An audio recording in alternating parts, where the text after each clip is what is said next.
Malaysia. Dan di sini komunitas yang peduli dengan lingkungan melakukan restorasi dengan sistem agroforestry untuk lahan kelapa sawit yang sudah terbengkalai. Bagaimana mereka melakukan itu?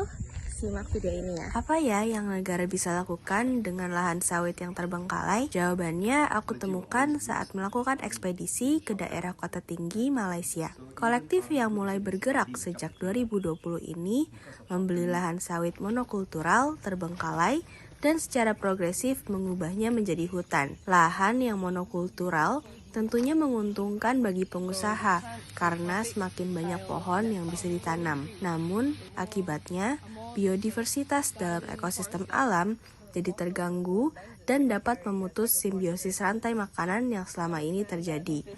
Maka itu, upaya mengubahnya menjadi hutan penuh keragaman flora fauna adalah kerja yang butuh waktu panjang. A Little Wild menggunakan syntropic agroforestry, yaitu metode untuk mengembalikan keragaman alami hutan secara produktif dan berkelanjutan dengan menyeimbangkan ekonomi dan ekologi.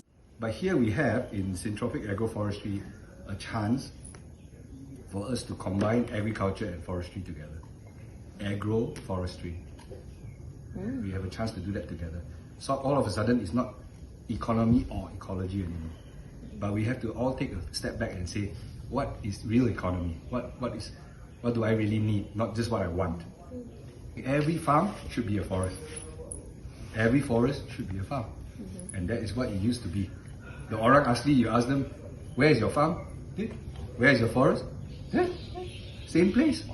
Misalnya, mereka di sini tidak membuat irigasi untuk menyiram seluruh tumbuhan yang ada, tetapi memotong batang pisang yang isinya lembab dan diletakkan di pepohonan.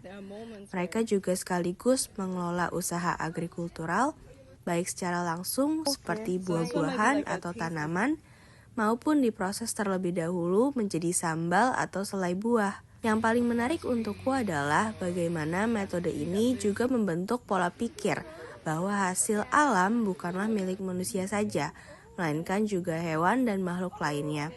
Ayah menceritakan bahwa segala hewan dapat secara bebas bertamu untuk mengonsumsi hasil pangan yang ada. Ayah dan tim A Little Wild lainnya merasa kondisi masifnya kedatangan organisme yang selama ini dianggap dalam kutip hama adalah tanda bahwa ekosistem lingkungan sedang sakit. Why do I have the rash?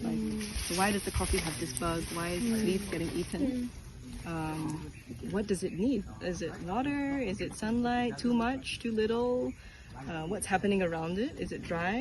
Check the soil. So we become a doctor of the ecosystem. Alih-alih menjadikan racun kimia sebagai obat solutif, mereka menggunakan perspektif bahwa ada yang salah dengan rantai makanan.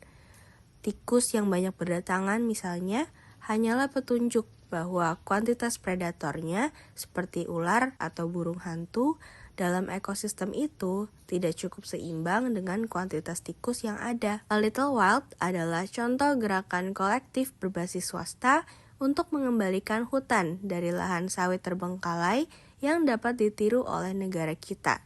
Jika swasta dengan anggaran dan sumber daya manusia yang terbatas bisa mengolahnya, pemerintah seharusnya juga bisa, bahkan lebih baik lagi.